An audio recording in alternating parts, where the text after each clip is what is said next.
Well, hello. I am Dr. Patrick Hickey, or Dr. H, as many of my students refer to me. It has been my pleasure to be the host of International Service Learning Experiential Medical Education podcast. Our goal has been to hear the voices of those that have been involved in international service and healthcare, and after a review of 27 episodes that began in November 2025, I can easily see that we are meeting our goals.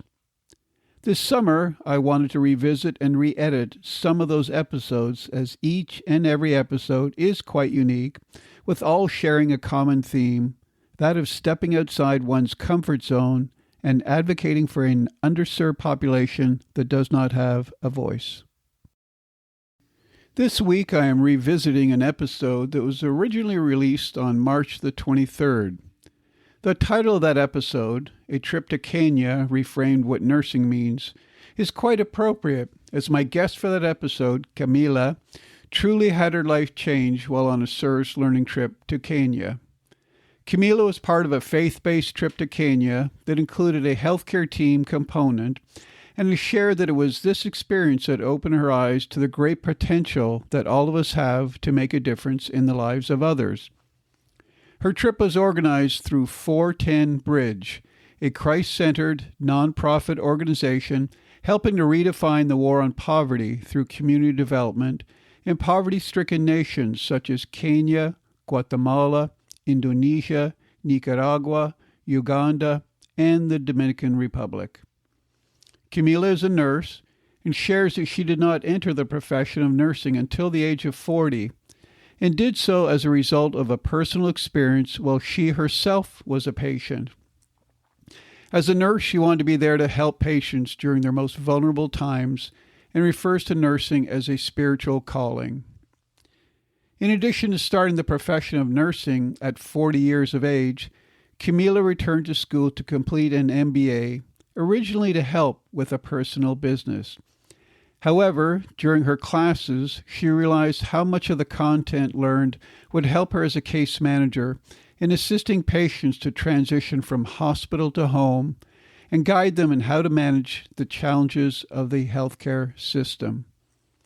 Camila is such a great ambassador for nursing and international healthcare, as she brings an unbridled passion of patient advocacy to both areas. She summarizes the podcast by sharing that nursing is one of the most powerful professions in the world, and shares a Bible verse from Mark 10:45, where Jesus defines his mission and the nature of true greatness, stating, "For even the Son of Man did not come to be served, but to serve and to give his life as a ransom for many." I hope that you enjoy Camila's podcast and that you can hear the passion in her voice as she shares the value of international service. Well, good morning, and it is morning, and it's my pleasure today to have Camila with me. Just to let everybody know, Camila and I have not met in person until actually today, face-to-face. We're doing a Zoom session. I actually reached out on LinkedIn probably a few weeks ago, just wondering if anybody on LinkedIn had done service learning medical mission trips, and I was pleasantly surprised by a few people who had popped up and had shared their stories already on LinkedIn. So I reached out to Camila as a total stranger, and then she was so warm in her response to me. I mean, I think the day that we actually spoke on the phone, I've shared with people, I had a smile from ear to ear because of meeting her and chatting with her. And we don't have enough Camilas in the world, that's for sure. And I've been very fortunate to meet her, and now face to face with her today. And so the neat thing about today's podcast is, in the past, I've been interviewing a lot of students that have been with me and colleagues, and Camila's a total stranger, but we become friends quite quickly. And she's going to share with you her story today with all of us. And if you don't mind, Camila, just tell us a little bit about yourself, and then we'll get into some of the details about your experience. Thank you, Dr. Hickey, for having me. I am really glad to be here. My trip to Kenya was truly one of the most meaningful experiences of my nursing career, and I am so glad to be here and share what I have learned. I am currently a bedside nurse in an ICU setting for one of the biggest hospitals in Texas, called Texas Health Resources. I'm also running a position as a case manager for another hospital for Texas Health, which is in another city. So I'm holding two positions right now. They complement each other. Being as a bedside nurse has really brought me to my knees. I would say that as a nurse, I have experienced one-on-one what is to be with patients in their most vulnerable times. And that actually led me to try and think about trying different things in nursing. That's how I went into case management. And that's how I end up actually working in my MBA. I really wanted to understand how our healthcare system works from a deeper level so I could better assist my patients and support my families. Now, Camila, you have an accent. Can you tell us where that comes from? I am from São Paulo, Brazil. I was born and raised in Brazil. I came to the US already as an adult. At 25 years old, my primary language is Portuguese. I was blessed to learn some Spanish here in Texas. We have a lot of Spanish speakers. So currently, Portuguese, Spanish, and trying to learn English. Well, we greeted each other. I initially greeted Camila with tudo bom. Tudo bom. Tudo bom, which is a greeting in Portuguese that I learned when I traveled in Brazil. And tell us about your nursing career. You joined nursing later in life. Is that correct? Mm-hmm. Yes, I never really went to college until I was 35 years old. My opportunity, I found it here in the US. Once my children went to school, I decided to go to school as well. And the first day I entered my school was to learn English. And I decided to go into nursing after a very personal experience that I went myself. I was a patient for a hospital here in Dallas. And that experience had brought me to the realization that that was something I wanted to do. I wanted to become a nurse. And at 40 years old, I graduated with my bachelor's degree in nursing. I am blessed for the opportunity. This is something that I always wanted to do. That dream that you have when you were a child, one day I wish I was a nurse. It came to fruition when I was already 40 years old. Well, we're blessed to have you in nursing also. I mean, to have someone so passionate to join nursing. And I appreciate that you share that you joined nursing at a later age. You know, we're so used to seeing 17, 18-year-olds going into nursing. But, you know, over the years, and this is my 50-year anniversary of being a nurse this year, actually, so many times I've heard over the years when I spoke to adults like yourself, you know, I always wanted to be a nurse, but you know, I put my kids in front of me, and I wanted I wanted to make sure they had what they need, and then once that's done, then they are selfish in a good way and they take care of themselves. In your case, now it's time for me to become a nurse. Exactly. I am also very fortunate that I have my husband's support. As a military personnel, he was always in and out of the country.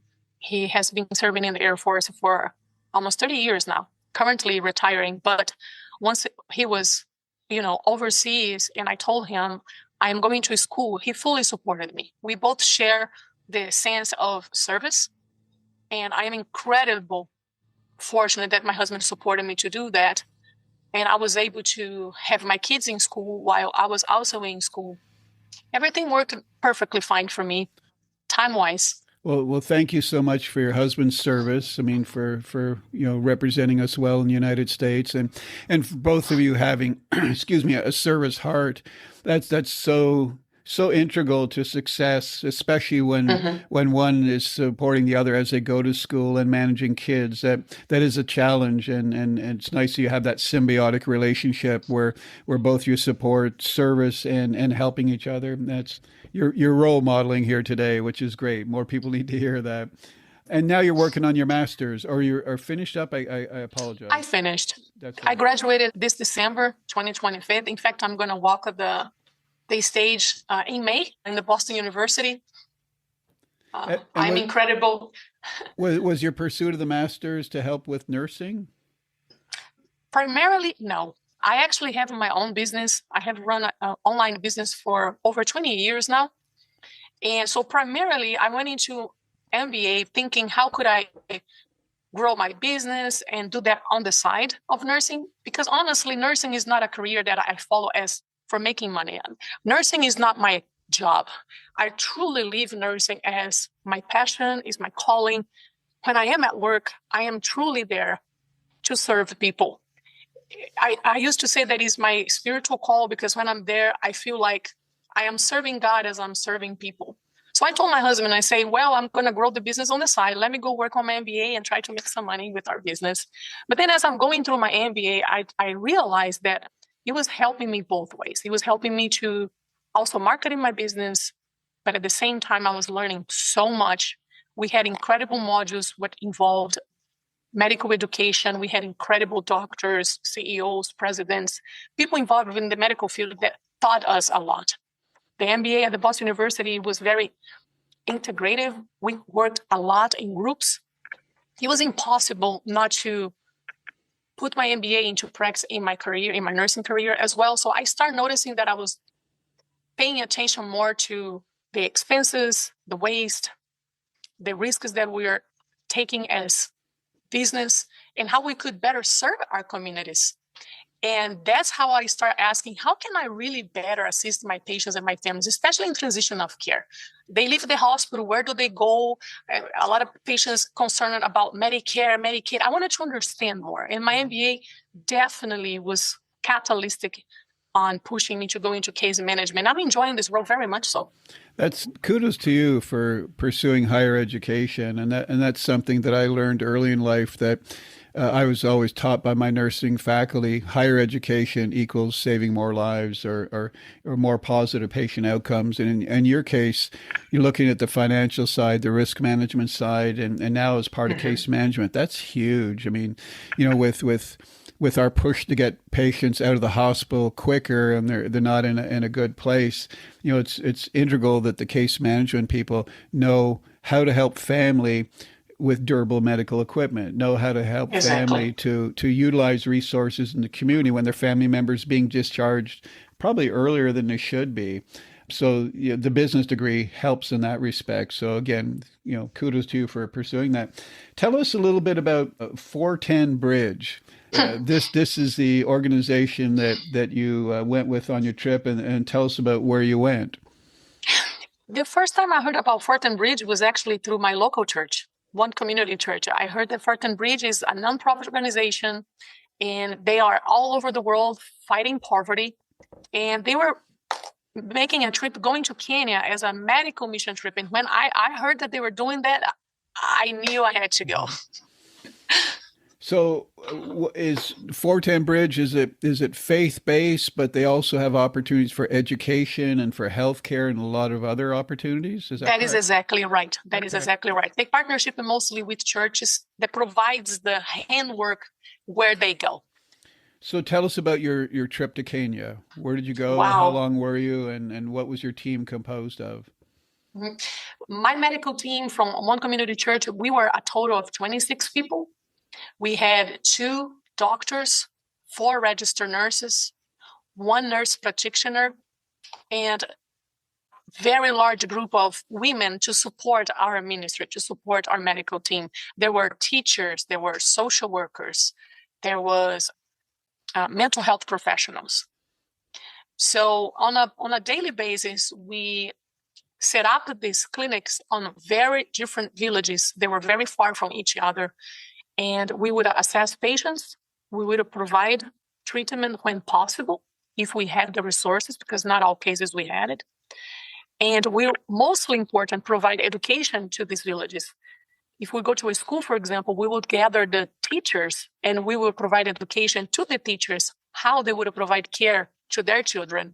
Usually care related to wounds, or to identify a upper respiratory infection, or even an emergency such as CPR or seizure.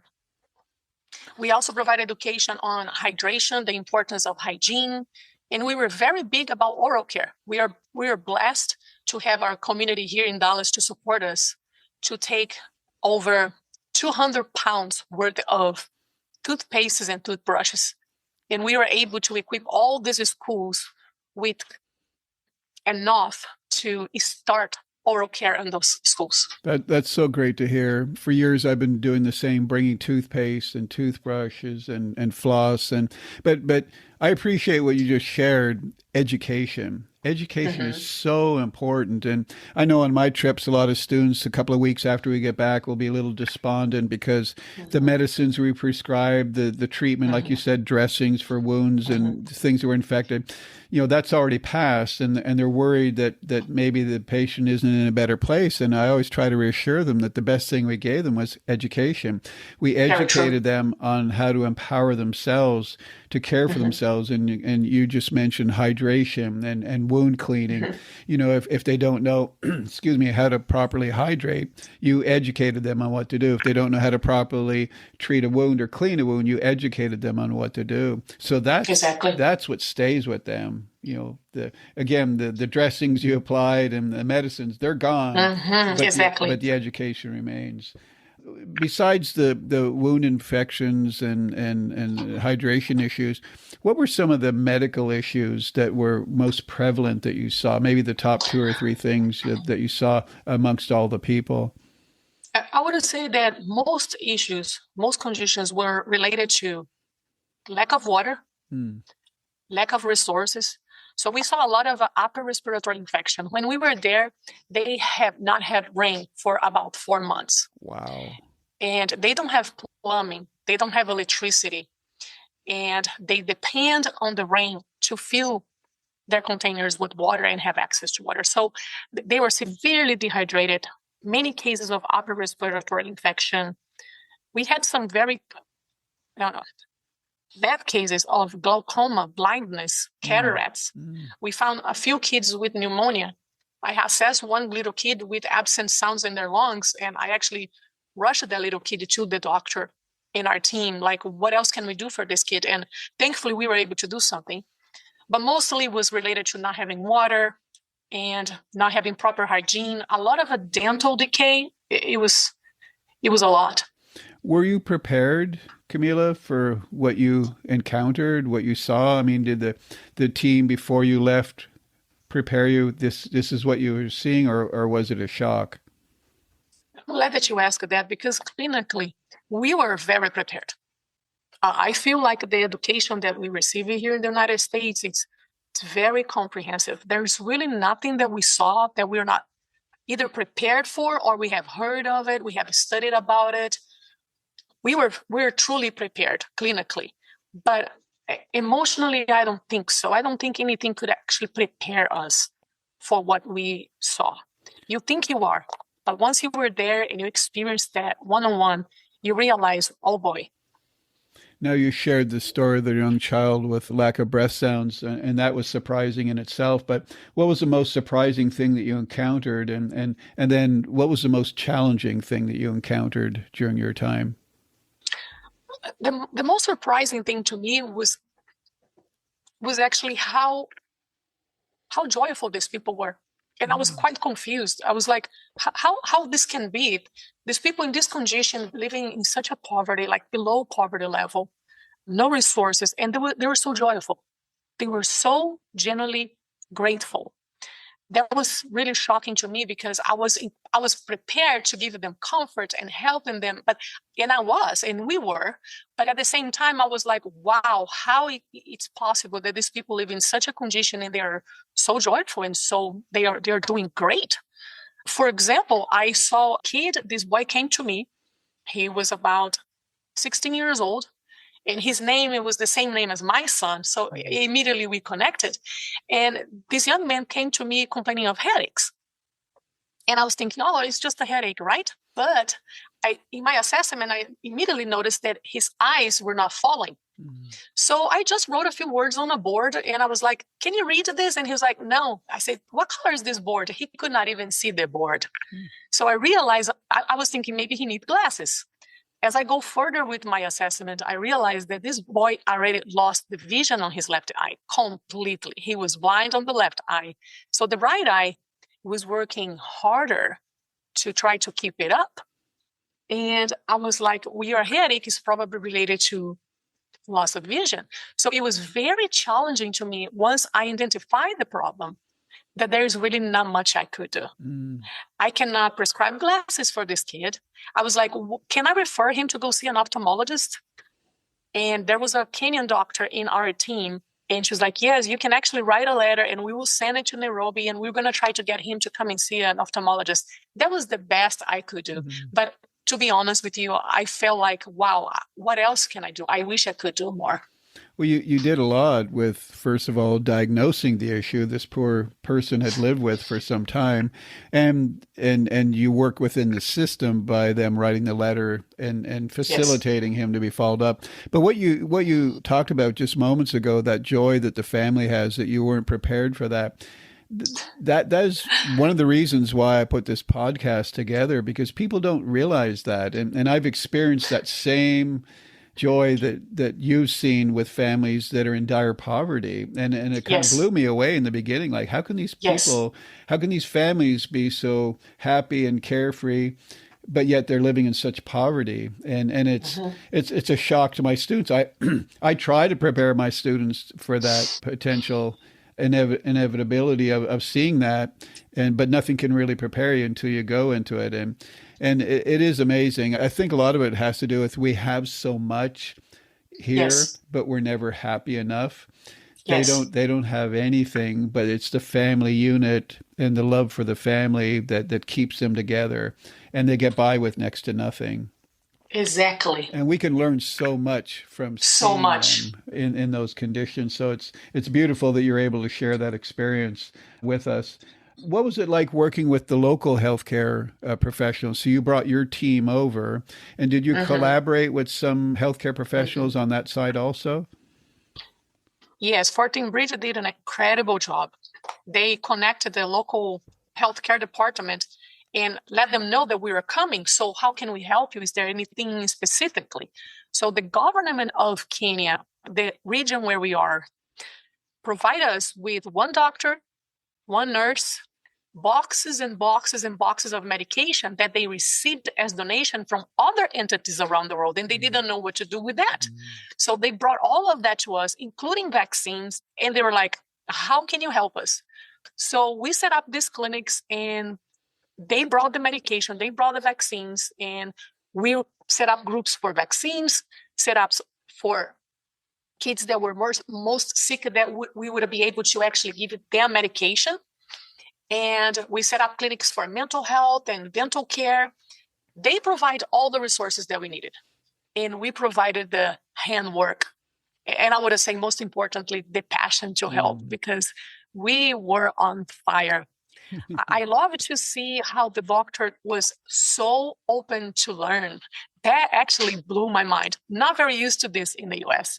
The doctor was curious how we did wound care. How did we do lavage in the nasal passages of the children? They were interesting to learn. And it was such an incredible experience sharing with them what we knew. We felt like, oh, wow, we can actually make a difference here, right? Teaching the nurse, for example, how she could properly cut the tabs for wound care and be more efficient in providing wound care for several kids at the same time. Because she would expend like an hour and a half providing wound care for one kid. The way we teach them how to do it, they were able to do 5 kids at the same time. Yep. Efficiency was... Well, it is amazing, efficiency and how we share. Not saying that their system isn't good. Correct. And again, as I said earlier, we can learn a lot from them. They can learn a lot from us also. But if we go in willing to share and not be adamant, like, I know it better, you need to do it this way. If you do it in a nice way to say, this will probably help you. And I like the experience you just shared with us, that instead of taking an hour for one person, you can maybe take the same time frame, but teach 5 people at the same time. I mean, that's just more efficient. That's huge. So it's neat that you saw that difference in the healthcare system. And I know recently we had a international healthcare service team in, in Belize, where gap year university students who are probably already accepted into medical school were able to collaborate with Belizean med students and we're able to share information between each other. So, and that's the beauty of healthcare. If we all collaborate together, if we all share our experiences, we have much better patient positive outcomes. And that's what it's all about. How did you deal with the culture shock yourself? I mean, I know you said they tried to educate and prepare you for yourself, but there's probably not a whole lot they could do to prepare you for some of the poverty and the stressful situations that you encountered. Is that correct? That is correct. I'll be very honest with you. I had to rely a lot on my faith because when I did feel overwhelmed and there was absolutely nothing I could do for somebody who was either blind or a situation that I didn't have the resources, I either prayed with that patient or I prayed by myself. And I'll be honest, it made a huge difference. Providing emotional and spiritual support to those kids and to those mothers and to those fathers was incredibly helpful for both of us. It was an exchange of faith and hope that I also bring this to my patients here in the US a lot. So in my practice, I rely on my faith a lot. That helped me a lot when I was there. Cultural, I will be honest, it was not really a shock to me. I don't know if it's because I'm from Brazil and our culture is very relatable to the Kenyan culture. For example, how we are affectionate. We are very touchy. We like to hug and touch each other. We also share a lot of our food was very similar, the way we eat, the way we prepare our food. So I felt quite home when I was in Kenya. It was not a total stranger to me. Well, I appreciate that you shared the faith aspect. And when I taught nursing, I always shared with my students how faith and healthcare, they're so symbiotic. And when you have somebody in a hospital scenario and they have a terminal disease, and if they don't have God in their life, they may be looking for God or some spiritual support. And it's important that our healthcare faculty or professionals be available, and if they feel uncomfortable, find someone else that's more attuned to that person's spiritual needs. Very true. Because it does make a big difference, and it does. And I like also that you spoke about touch. I also bring that up in my classes, that it's so important to learn how to reach out and touch a patient, how to make that connection. And myself in my practice, I typically will reach out and I'll put my hand on the shoulder and I'll just kind of rub the shoulder. How you doing today? Are you okay? And I'm making a human contact. And in our case, if we got someone laying in a sterile bed in a sterile environment and no one's touching them, they're missing that. They don't have that. So each of us in our own way has to become comfortable with touch. And I do share with my students when we go on our Latin American trips, especially, I say, watch the doctor. Watch how the doctor, he or she, interacts with the patient, how they talk about the family, and they ask very personal questions, and they touch their shoulder or they hold their hand. And again, this is something that they don't see enough of here in the United States, but it's something that we can learn, and we can bring that into our own practice, as what you've just shared that you bring into your own practice. And I agree. That makes a huge difference. I mean, when you're hugging on a patient, or when you're sorry to see them leave the hospital, because we become, in my experience, we become family with our patients because we get to connect with them. We get to know them. We get to know the names of their children, their husband, their spouses, and we can't leave them go without being sorry to see them go. We're happy that they leave the hospital, obviously, when they're being discharged, because we would rather have them at home with family. But it tears a little bit out of our heart, at least out of my heart, each time someone does go, because I made a connection with them. Very true. And you were able to make a connection with your patients in this country in a relatively short time frame, I'm sure. I did, and we did. Many of our in our medical team, most of us were able to do that connection. I think we spent enough time with those people. We would stay about a whole day with a school or in a village, to the point that we were also able to sit down with them while they were preparing their food. And in the Kenya culture, when you are preparing the food, they want you to sit with them and you prepare the food together, hands on it. And then you were sharing a story. And I remember one of these ladies, she asked me, one of the mothers there, she asked me, do you have any advice for me? And I was quite confused at first, or I want to make sure that I would address her question properly. I asked her, advice in which area of your life? She was like, in general. And I was, she was a mom, I was a mom. So you were just two real friends sharing life. And as a mother, I was like, I I advise you that if in life you ever feel overwhelmed and you don't know what to do about something, your kid is sick and you don't have the resources, or your husband is far away, that you rely on your faith. Mm-hmm. You know, you can always reach out to God. And we shared that experience. And she was so touched by, I was touched by as well, because we were really just being two human beings, mm-hmm. connecting over preparing food together. And when we left, also in her culture, she gave me a bracelet that she did it by herself, by hand. She put it in my hand and she said, now we're family. I'll be honest with you, I had tears in my eyes. Mm-hmm. That meant to me so much. Because so often with my patients, I want to tell them, I feel like you're a family to me. This mm-hmm. patient was my mom, or it was like taking care of my own daddy. Right. But here in the US, we're more careful in going to that level. Yeah. And yeah, I mean, we could talk a long time about that topic True. Right there, and I don't know how to solve that, but I think sometimes we avoid getting too connected to our families or our patients. I mean, because it does tear a little bit out of our heart every time someone, and I hate to say it, dies on us. And, you get really connected, and that same patient's there for day after day after day, and you come to work the next day and they're not there, and you find out they passed during the night.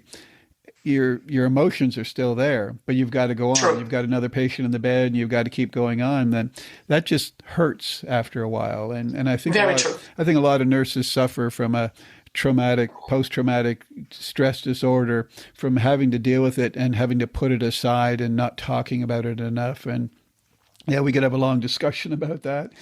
True. Speaking about emotions, what were your emotions like when you came back home? Was it hard to readjust after what you had just experienced? Oh boy, yes. At first, I felt really out of place. Like for 2 or 3 days, it was really hard to be like, okay, I'm back. And then I started feeling guilt. For a few weeks, I quite felt guilt. I would go to a restaurant and feel like, wow, look at all this food. Or we would just walk in the streets. I would look for all these houses. And I started remembering of this lady in Kenya asking me, so in the village where you live, are the villages close to each other? And it was hard to explain to her that we don't live in villages. And even trying to put into the proportion of what a city is, or a state, or a county, it was hard for them to even understand, because they live in such a different system. And I would walk around and look at all these big homes, and I felt guilt. I felt like, wow, I have so much. We have so much. And those people really don't have nothing. They have just less than basics. And I really started questioning, and I still, to this day, I'm still researching a lot on their system, and what else can I do to help? What can I bring to help them? I'm still dealing with that. That's a challenge I deal with all the time, and I appreciate you sharing that. And it's a challenge that I experience with my students. You typically a couple of weeks or a month after the trip, they're very despondent, and they say, Dr. Hickey, I feel so uncomfortable. I've got a cell phone, I've got a car, I've got a beautiful home, I've got all this stuff, and these people have nothing. What more can I do? And just the fact that you're asking that question is great, because it spurs you on to want to do more and to plant that seed with other people, and to do what you're doing today, sharing your story. And more people need to know that there is a great need, and there's a great need for more people like yourself and myself and others to go and try and meet that need as best we can. What about the trip? How has that changed your perspective on our healthcare system? I mean, you saw their healthcare system. Do you have a better appreciation for our healthcare system, or do you see more challenges with our system that maybe we're not serving enough underserved people here at home? It made me much more aware of how much we waste here in the United States. Like, we have all these incredible resources, but we waste so much while these communities don't have what they need.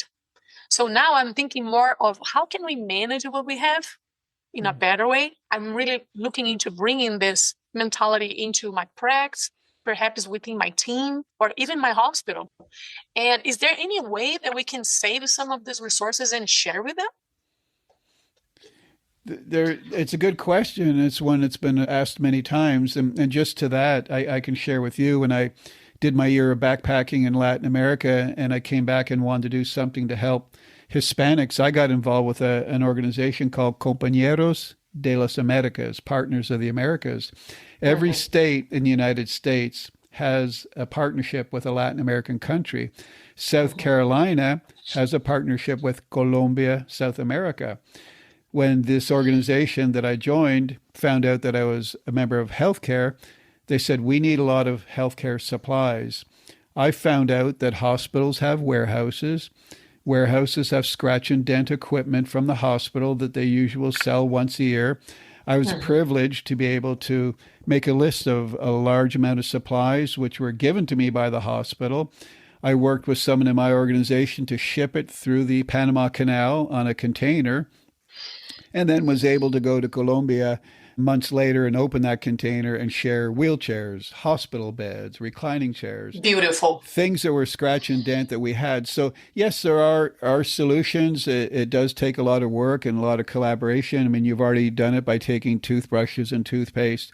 At a higher level, there are opportunities for organizations to donate. Some organizations donate medications, and it's really hard to take medications through customs. So you have to learn where the limitations are and then how much effort and work you can put into it. But that's just an example of going above and beyond and actually sending medical supplies. And to date, I've been able to send large shipments of supplies.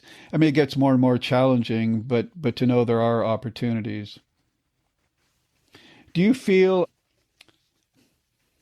has this affected your future careers in healthcare? Because you're already working, you already finished your master's now. It sounds like what you've learned, you're going to look at waste in healthcare. I mean, and how we can be more efficient. Is that correct? That is correct. This is something that I'm truly investing my time into researching now. I appreciate you for sharing your experience, and I hope we can talk more about it later, because I really want to know what else can I do to help bring more resources to Kenya specifically. And also, I think this experience has brought me to this very deep sense of how precious nursing really is. You know, here in the US, we hear that nursing is truly a calling.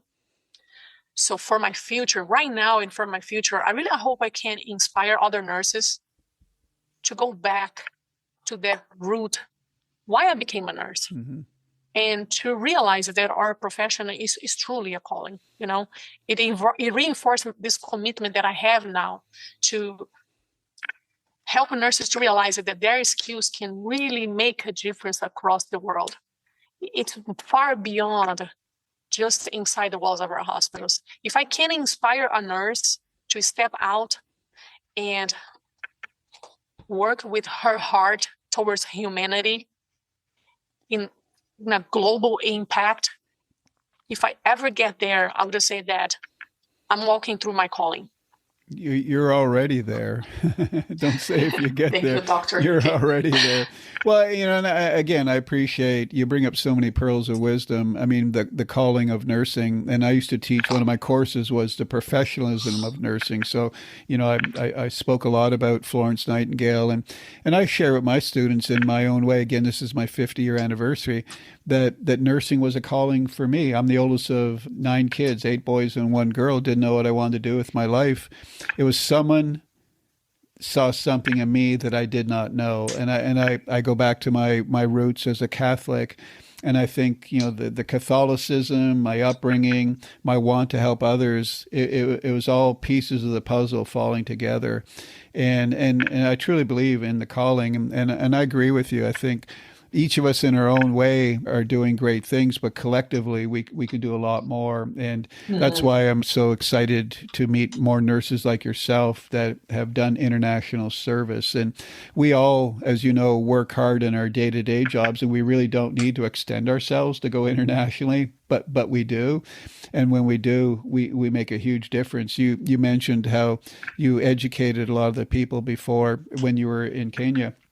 Yes. Right now, the AWON, the Association of Women in Health and Neonatal Nursing, I apologize, I messed up their exact purpose, but it's women's health and children's health, AWON. Yes. They have been traveling recently as a professional nursing group Beautiful. through our organization and have been doing an amazing job at helping to educate mothers and clinicians and what to do. And I think all of us have a lot to share from our collective experiences in nursing.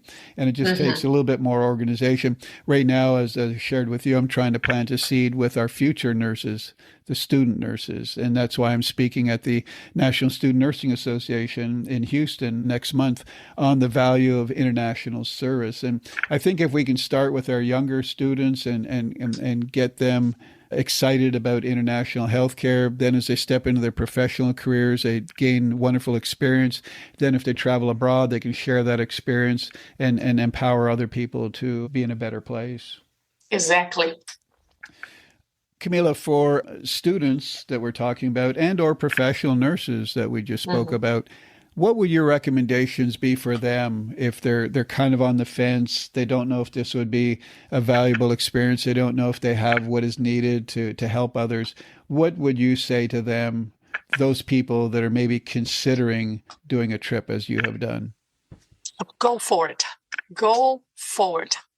And go with humility and an open heart. Be ready to learn just as much as you are going to serve. And believe me when I say, you are ready to help.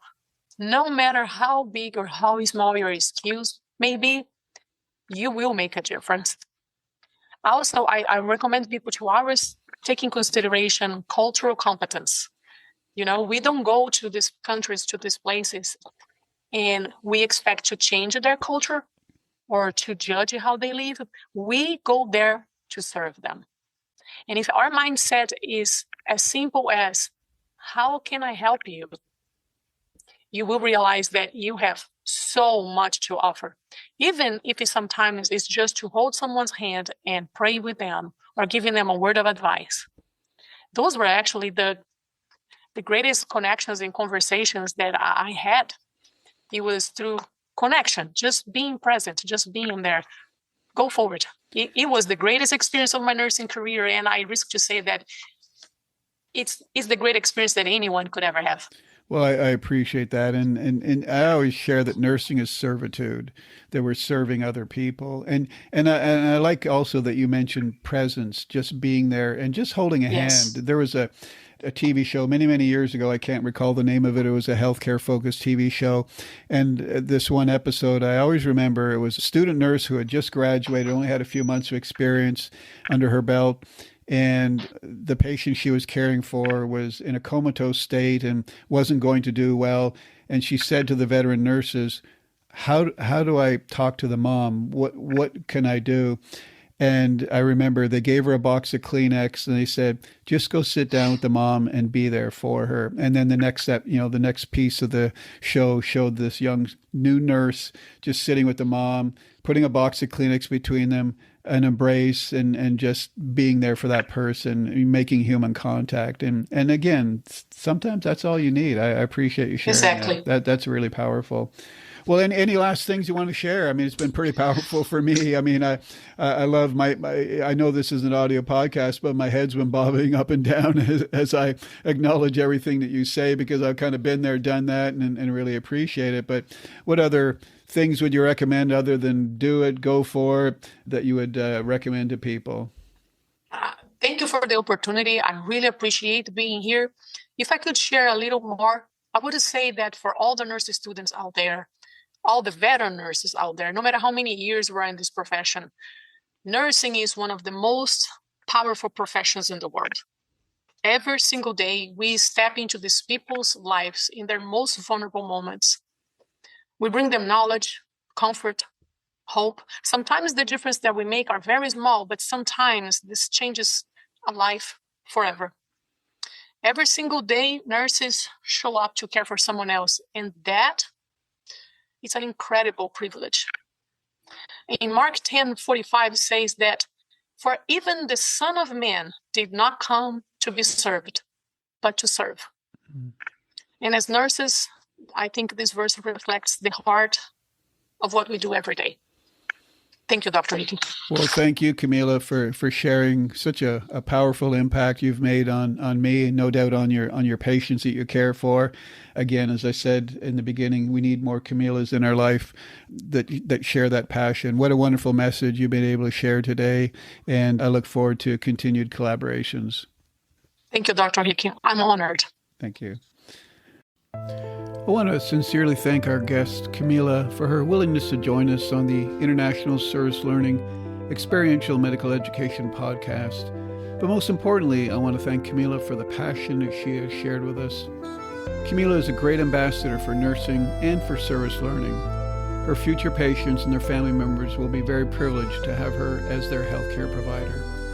I know that she will continue to make a huge difference in the lives of others, both at the bedside as well as internationally, on more service learning medical mission trips.